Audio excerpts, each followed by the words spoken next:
এখন আমরা অ্যানালিসিস করব রিনিউয়েবল সেক্টরের বেস্ট কয়েকটা স্টককে নিয়ে, যার মধ্যে একটা স্টকের নাম হচ্ছে ওয়ারি রিনিউয়েবল টেকনোলজিস লিমিটেড। তো কোম্পানিটা হচ্ছে রিনিউয়েবল সেক্টরের একটা অন্যতম কোম্পানি এবং কোম্পানিটা এখন ট্রেড করছে 2068 টাকায় এখন ট্রেড করছে। আমরা যদি চলে যাই কোম্পানিটার মার্কেট ক্যাপিটালাইজ হচ্ছে অ্যাপ্রক্স 19,000 কোটি টাকার মার্কেট ক্যাপিটালাইজ, অর্থাৎ এই কোম্পানিটাকে আমরা মিড ক্যাপ টাইপের কোম্পানি হিসাবে কনসিডার করতেই পারি। তো কোম্পানিটার আমরা যদি 52 উইক হাই দেখি, তো 52 উইক হাই কত রয়েছে? 3,037 টাকা 75 পয়সা হচ্ছে 52 উইক হাই। এবং কোম্পানিটার আমরা যদি 52 উইক লো দেখি, 215 টাকা 20 পয়সা হচ্ছে 52 উইক লো। তো কোম্পানিটার আমরা যদি একদিনের পারফরমেন্সে যাই, 5% পজিটিভ রিটার্ন জেনারেট করেছে একদিনে। 5 দিনে কীরকম পারফরমেন্স করেছে? 4%-এর মতন পজিটিভ রিটার্ন জেনারেট করেছে 5 দিনে। 1 মাসের পারফরমেন্স দিয়েছে 18%-এর মতন নেগেটিভ রিটার্ন জেনারেট করেছে 1 মাসে। 6 মাসে কীরকম পারফরমেন্স করেছে? 338%-এর মতন পজিটিভ রিটার্ন জেনারেট করেছে 6 মাসে। 1 জানুয়ারি থেকে পারফরমেন্স দিয়েছে কত? 371%-এর মতন পজিটিভ রিটার্ন জেনারেট করেছে 1 জানুয়ারি থেকে। আমরা যদি চলে যাই 1 বছরে, তো দেখব 1 বছরে কীরকম পারফরমেন্স দিয়েছে। 1 বছর হচ্ছে পারফরমেন্স করেছে 811%-এর মতন পজিটিভ রিটার্ন জেনারেট করেছে 1 বছরে, অর্থাৎ শর্ট টার্মে। তো ন্যাচারাল ব্যাপার, আমরা জানি যে শর্ট টার্মে সেভাবে ওয়েলথ ক্রিয়েট হয় না স্টক মার্কেট থেকে। যত লং খেলবেন স্টক মার্কেটে তত হচ্ছে ওয়েলথ ক্রিয়েট হয়। বাট এই কোম্পানিটা কিন্তু শর্ট টার্মে অর্থাৎ 1 বছরে কিন্তু একটা ডিসেন্ট টাইপের পারফরমেন্স করেছে, আমরা এইটুখানি বলতে পারি। হিউজ ওয়েলথ ক্রিয়েট করে দিয়েছে শেয়ার হোল্ডারদের, আমরা এইটুখানি বলতেই পারি। 100% মানে ইনভেস্টমেন্ট ডাবল, তো ইনভেস্টমেন্টকে আমরা এইটুখানি বলতে পারি 9 গুণের কিন্তু অনেকটাই বেশি করে দিয়েছে 1 বছরে, অর্থাৎ শর্ট টার্মে। তার মানে শর্ট টার্মে কিন্তু হিউজ ওয়েলথ ক্রিয়েট করে দিয়েছে শেয়ার হোল্ডারদের, আমরা এইটুখানি বলতেই পারি। তো এখন দেখার বিষয়, কোম্পানিটা কি লং টার্মে ভালো পারফরমেন্স করেছে? লং টার্মে কি শেয়ার হোল্ডারদের ওয়েলথ ক্রিয়েট করে দিয়েছে? সেটাই কিন্তু এখন আমাদের দেখার বিষয়। তাহলে আমরা চলে যাচ্ছি কোম্পানিটার 5 বছরের চার্ট প্যাটার্নে। দেখি 5 বছরে কীরকম পারফরমেন্স করেছে। 5 বছর হচ্ছে পারফরমেন্স করেছে 61,083%-এর মতন পজিটিভ রিটার্ন জেনারেট করেছে 5 বছরে। তো 5 বছরে কিন্তু হিউজ ওয়েলথ ক্রিয়েট করে দিয়েছে শেয়ার হোল্ডারদের, আমরা এইটুখানি বলতে পারি। মাল্টিপ্যাগার রিটার্ন ফেলেছে, আমরা এইটুখানি বলতে পারি। 5 বছরে হিউজ ওয়েলথ ক্রিয়েট করে দিয়েছে। তো এইবারে এখন আমাদের দেখার বিষয় কোম্পানিটার হচ্ছে ম্যাক্সিমাম চার্ট প্যাটার্ন হিসাবে কীরকম পারফরমেন্স করেছে। তাহলে আমরা চলে যাচ্ছি ম্যাক্সিমাম চার্ট প্যাটার্নে। তো ম্যাক্সিমাম চার্ট প্যাটার্ন হিসাবে পারফরমেন্স করেছে 73,233%-এর মতন পজিটিভ রিটার্ন জেনারেট করেছে অল টাইম বা ম্যাক্সিমাম। তো কোম্পানিটা লিস্টেড হয়েছে কবে? 2012-এ। তাহলে 2012 থেকে এখনও অব্দি রিটার্ন জেনারেট করেছে আমরা বলতে পারি 73,233%-এর মতন পজিটিভ রিটার্ন জেনারেট করেছে অল টাইম বা ম্যাক্সিমাম। তো ম্যাক্সিমাম চার্ট প্যাটার্নটা লেফট টু রাইট ওপরের দিকে মুভ করছে, তো সেই হিসাবে কিন্তু একটা ডিসেন্ট টাইপের চার্ট প্যাটার্ন হিসাবে আমরা কনসিডার করতেই পারি। যেহেতু কোম্পানিটা একটা মিড ক্যাপ টাইপের কোম্পানি, যেরকম আপনাদের রিটার্ন হিউজ দেবে সেরকম কিন্তু বড় বড় কারেকশনস হবে, এইটুখানি কিন্তু মাথায় রাখবেন। তো এই জায়গাটা যদি এক্স্যাক্টলি ক্যালকুলেশন করে দেখেন বড় কারেকশনস পাবেন। তো এইসব জায়গায় যদি আপনারা এক্স্যাক্টলি ক্যালকুলেশন করে দেখেন দেখতে পাবেন বড় বড় কারেকশনস আপনারা দেখতে পাবেন। তো স্টকটার নেচারই এরকম, যেহেতু কোম্পানিটা একটা মিড ক্যাপ টাইপের কোম্পানি। তাহলে ক্লিয়ার ব্যাপারটা? তো এইটুখানি বলতে পারি একটা আউটস্ট্যান্ডিং পারফরমেন্স করে গেছে এবং শেয়ার হোল্ডারদের কিন্তু হিউজ ওয়েলথ ক্রিয়েট করে দিয়ে গেছে ওয়ারি রিনিউয়েবল টেকনোলজিস লিমিটেড, আমরা এইটুখানি বলতেই পারি। তো এই স্টকটাকে কিন্তু আপনারা র্যাডারে রাখতে পারেন। তো মিড ক্যাপ টাইপের কোম্পানি হিসাবে কিন্তু কোম্পানিটা কিন্তু ফান্ডামেন্টালি সাউন্ড কোম্পানি হিসাবেও কিন্তু আমরা কনসিডার করতে পারি, এবং কোম্পানিটা হচ্ছে ফিউচার ওরিয়েন্টেড সেক্টরের কিন্তু একটা কোম্পানি। রিনিউয়েবল সেক্টর হচ্ছে ফিউচার ওরিয়েন্টেড সেক্টর, তো ফিউচার ওরিয়েন্টেড সেক্টরের কিন্তু একটা স্টক, এইটুখানি কিন্তু মাথায় রাখবেন। তো এই স্টকটাকে আপনারা র্যাডারে রাখতে পারেন। তারপরে আমরা চলে যাচ্ছি নেক্সট স্টকের নাম হচ্ছে কেপিআই গ্রিন এনার্জি লিমিটেড। তো এই কোম্পানিটাও হচ্ছে রিনিউয়েবল সেক্টরের কিন্তু অন্যতম কোম্পানি। তো কোম্পানিটা এখন ট্রেড করছে 1786 টাকা 40 পয়সায় এখন ট্রেড করছে।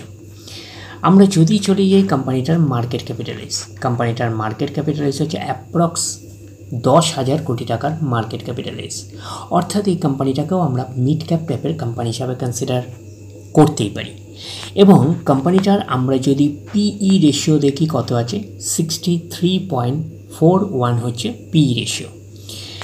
এবং কোম্পানিটার আমরা যদি 52 উইক হাই দেখি, তাহলে 52 উইক হাই কত রয়েছে, 2109 টাকা 15 পয়সা হচ্ছে 52 উইক হাই।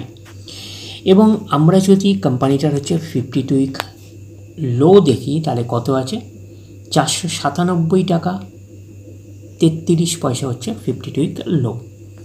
তো কোম্পানিটার আমরা যদি একদিনের পারফরমেন্সে চাই, একদিনে হচ্ছে 1% মতন নেগেটিভ রিটার্ন জেনারেট করেছে একদিনে। 5 দিনের পারফরমেন্স করেছে 1.5% মতন পজিটিভ রিটার্ন জেনারেট করেছে 5 দিনে। আমরা যদি চলে যাই এক মাসে হচ্ছে 3% মতন নেগেটিভ রিটার্ন জেনারেট করেছে এক মাসে। 6 মাসে কীরকম পারফরমেন্স করেছে, 6 মাসে হচ্ছে 90% মতন পজিটিভ রিটার্ন জেনারেট করেছে 6 মাসে। 1 জানুয়ারি থেকে পারফরমেন্স করেছে 88% মতন পজিটিভ রিটার্ন জেনারেট করেছে 1 জানুয়ারি থেকে। আমরা যদি চলে যাই এক বছরে, দেখি এক বছরে কীরকম পারফরমেন্স করেছে। এক বছরে পারফরমেন্স করেছে 207% মতন পজিটিভ রিটার্ন জেনারেট করেছে এক বছরে। তো ন্যাচারাল ব্যাপার, আমরা জানি যে শর্ট টার্মে সেভাবে ওয়েলথ ক্রিয়েট হয় না স্টক মার্কেট থেকে। যত লং খেলবেন স্টক মার্কেটে তত হচ্ছে ওয়েলথ ক্রিয়েট হয়। বাট এই কোম্পানিটা কিন্তু শর্ট টার্মে অর্থাৎ এক বছরে কিন্তু একটা ডিসেন্ট টাইপের পারফরমেন্স করেছে, আমরা এইটুখানি বলতেই পারি। হিউজ ওয়েলথ ক্রিয়েট করে দিয়েছে শেয়ার হোল্ডারদের, আমরা এইটুখানি বলতেই পারি। 100% মানে ইনভেস্টমেন্ট ডবল। তো ইনভেস্টমেন্টকে আমরা এইটুখানি বলতে পারি 3 গুণের কিন্তু কিছুটা বেশি করে দিয়েছে এক বছরে, অর্থাৎ শর্ট টার্মে কিন্তু হিউজ ওয়েলথ ক্রিয়েট করে দিয়েছে শেয়ার হোল্ডারদের, আমরা এইটুখানি বলতেই পারি। এখন দেখার বিষয়, কোম্পানিটা কি লং টার্মে ভালো পারফরমেন্স করেছে, লং টার্মে কি শেয়ার হোল্ডারদের ওয়েলথ ক্রিয়েট করে দিয়েছে, সেটাই কিন্তু এখন আমাদের দেখার বিষয়। তাহলে আমরা চলে যাচ্ছি কোম্পানিটার 5 বছরের চার্ট প্যাটার্নে। তো 5 বছরে কীরকম পারফরমেন্স করেছে, এই 5 বছরটাই এটা হচ্ছে ম্যাক্সিমাম চার্ট প্যাটার্ন। তার মানে কোম্পানিটা বেশি দিন হয়নি লিস্টেড হয়েছে। ম্যাক্সিমাম চার্ট প্যাটার্ন হিসাবে পারফরমেন্স করেছে 913% মতন পজিটিভ রিটার্ন জেনারেট করেছে অল টাইম বা ম্যাক্সিমাম। তো কোম্পানিটা লিস্টেড হয়েছে কবে, 2022-তে লিস্টেড হয়েছে। তাহলে 2022 থেকে এখনও অবধি রিটার্ন জেনারেট করেছে 913% মতন পজিটিভ রিটার্ন জেনারেট করেছে অল টাইম বা ম্যাক্সিমাম। তো ম্যাক্সিমাম চার্ট প্যাটার্নটাকে এখনও অবধি আমরা ডিসেন্ট হিসাবে কনসিডার করতে পারছি না। তার কারণটা কি, বেশি দিনের ডেটা হিস্ট্রি অ্যাভেলেবেল নয়। তো সেই কারণে ম্যাক্সিমাম চার্ট প্যাটার্নটাকে এখনও অবধি আমরা ডিসেন্ট হিসাবে কনসিডার করতে পারছি না। তার মানে কোম্পানিটা লিস্টেড হয়েছে 2022-তে লিস্টেড হয়েছে। তাহলে 2022 এর পরে 23, 24, তার মানে হচ্ছে এপ্রিল মাস আসলে কিন্তু অলরেডি কোম্পানিটা 2 বছর কমপ্লিট হয়ে গেছে। এপ্রিলের পরে হচ্ছে মে, জুন, জুলাই, তার মানে হচ্ছে 2 বছর 3 মাস হয়েছে কোম্পানিটা লিস্টেড হয়েছে। তো সেই কারণে ম্যাক্সিমাম চার্ট প্যাটার্নটাকে এখন অবধি আমরা ডিসেন্ট হিসাবে কনসিডার করতে পারছি না। বাট এইটুখানি বলতে পারি যে 2 বছরের পারফরমেন্স হিসাবে, 2 থেকে 2.5 বছরের পারফরমেন্স হিসাবে আমরা এইটুখানি বলতে পারি একটা ডিসেন্ট টাইপের পারফরমেন্স করেছে, হিউজ ওয়েলথ ক্রিয়েট করে দিয়েছে শেয়ার হোল্ডারদের, আমরা এইটুখানি বলতে পারি। তো 100% মানে ইনভেস্টমেন্ট ডবল। তো ইনভেস্টমেন্টকে আমরা এইটুখানি বলতে পারি 10 গুণের কিন্তু অনেকটাই বেশি করে দিয়েছে 2 থেকে 2.5 বছরের পারফরমেন্সে। তার মানে একটা ডিসেন্ট টাইপের পারফরমেন্স করেছে, হিউজ ওয়েলথ ক্রিয়েট করে দিয়েছে এবং শেয়ার হোল্ডারদের কিন্তু মাল্টিবেগার অলরেডি কিন্তু রিটার্ন দিয়ে দিয়েছে 2 থেকে 2.5 বছরে। তো ফিউচারেও কিন্তু আরও ভালো পারফরমেন্স করার পোটেনশিয়ালিটি কিন্তু অনেকাংশে রয়েছে এই কোম্পানিটার মধ্যে। তো ওভারঅল আমরা দুটো বেস্ট রিনিউয়েবল সেক্টরের স্টককে নিয়ে অ্যানালিসিস করলাম। একটা হচ্ছে ওয়ারিয়র রিনিউয়েবল, আর একটা হচ্ছে কেপিআই গ্রিন এনার্জি। তো এই দুটো স্টককে আপনারা রাডারে রাখতে পারেন বেস্ট। আমরা এটুকুনি বলতে পারি রিনিউয়েবল এনার্জি স্টক। এছাড়াও হচ্ছে টাটা পাওয়ারও কিন্তু একটা ভালো কোম্পানি এবং টাটা পাওয়ারও কিন্তু অ্যাগ্রেসিভলিভাবে কিন্তু রিনিউয়েবল সেক্টরের ওপরে কিন্তু কাজ করছে। তো তা বলে টাটা পাওয়ার, এখানে টাটা পাওয়ারকে নিয়ে অ্যানালিসিস করলাম না বলে কিন্তু টাটা পাওয়ার খারাপ কোম্পানি হয়ে গেল তা কিন্তু নয়। টাটা পাওয়ার হচ্ছে একটা লার্জ ক্যাপ টাইপের কোম্পানি, তো টাটা পাওয়ারও কিন্তু একটা ভালো পোটেনশিয়ালিটি রয়েছে। তো টাটা পাওয়ার বাদ দিলে আমরা যদি বলি তো এই দুটো কোম্পানির মধ্যে কিন্তু অনেকাংশে পোটেনশিয়ালিটি রয়েছে। একটা হচ্ছে ওয়ারিয়র আর রিনিউয়েবল, আর একটা হচ্ছে কেপিআই গ্রিন এনার্জি। তো এই দুটো কোম্পানি হচ্ছে বেসিক্যালি হচ্ছে মিড ক্যাপ টাইপের কোম্পানি। তো এই দুটো কোম্পানিকে আপনারা রাডারে রাখতে পারেন।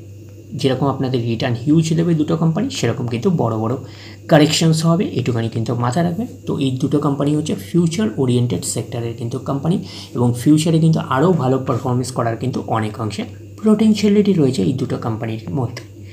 তো ডিরেক্টলি গিয়ে জাম্প করে বাই করবেন না, ফার্দার স্টাডি করবেন। আফটার দ্যাট হচ্ছে আপনারা ডিসাইড করবেন কোন স্টকটা বাই করবেন কি করবেন না। তাহলে এই অবধি, নেক্সট ভিডিওতে আবার আপনাদের সাথে আমার দেখা হচ্ছে। ধন্যবাদ।